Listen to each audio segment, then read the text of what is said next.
Welcome back to Vox Mosaic Media, our channel that you can find on both YouTube and TikTok platforms.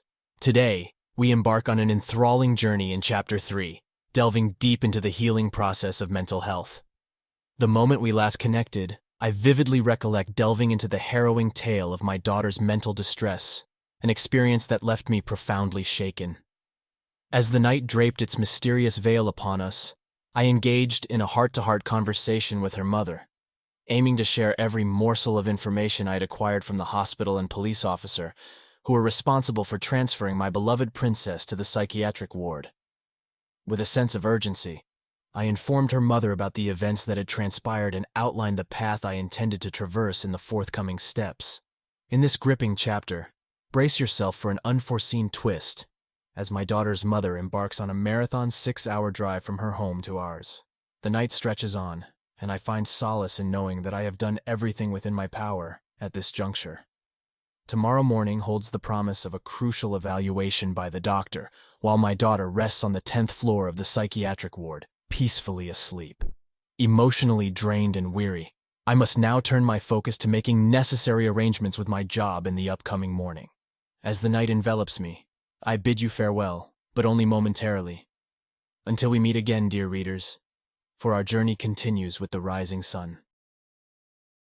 Now that you've heard my father's perspective on that crucial first night, I invite you to accompany me as I relive my own experience of that haunting evening.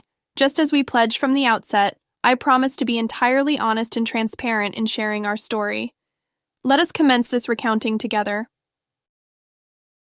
Moments ago, I found myself locked in a haunting gaze between life and death, and now I'm engaged in a conversation with an officer. He seeks my general information, my date of birth, my parents' contact details. For my safety, he proceeds to cuff me. The car ride to the hospital feels strangely awkward, and I'm unable to comprehend my emotions at this moment. It's as if I feel nothing at all, an overwhelming emptiness. Once we arrive at the hospital, the officer secures his firearm in a small cubby locker before I'm ushered into the gray room, where the walls offer slight padding. Two women, likely nurses, bombard me with questions: height, weight, date of birth, and even how I'm feeling on a scale from 1 to 10. I manage to respond to everything except the last query, which leaves me stumped. I'm void of any emotions, perhaps due to the intense surge of adrenaline from the events less than an hour ago. The nurses proceed to check my vitals, heart rate, blood pressure, and temperature. A nurse arrives with a wheelchair, and she guides me to the elevator, heading towards the 10th floor, the psychiatric unit. In a small room filled with other kids, I'm told I'll have to wait for an available space. Uncertain of what that entails, I remain silent and gaze out of the bolted-shut windows, observing the dark outside, my mind wide awake despite the lack of sleep. I find myself sleepless from the night before. As morning arrived, the lady wheeled a cart through the hospital, serving breakfast to me and the other kids. However, my mind was too preoccupied to have any appetite. The sight of rubbery pancakes, carton eggs, soggy bacon, and juice failed to entice me. My thoughts were consumed by the events of the previous day, leaving me disinterested in food. Instead, I can't help but wonder how my dad must be feeling, though I can't even identify my own emotions. Shock seems to hold me captive.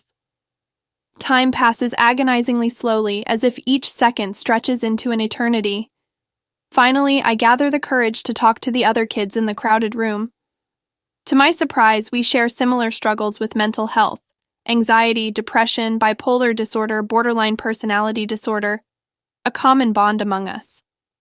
As the evening approaches, I'm called out of the cramped room and led by a nurse to a different area on the 10th floor with a long hallway. In a large room with multiple doors along one wall, I interact with a technician who asks me various questions about my mood and whether I harbor thoughts of harming myself or others. Having responded to all inquiries, I'm assigned one of the bedrooms equipped with 2 twin beds, bolted windows, a bathroom, a sink, and 1 door. Lying in bed, I attempt to find solace and rest, hoping for some respite from the overwhelming whirlwind of experiences I've encountered. As Chapter 3 concludes, we stand at the threshold of a new chapter, ready to embrace the path of healing and growth. Our story is one of hope, courage, and the unwavering bond that connects us through the darkest of nights. Together, we embark on this journey with open hearts and the knowledge that we are not alone. No one has to face their struggles alone. Help is always available, and there are compassionate individuals and resources waiting to offer assistance and understanding. Stay strong, stay safe.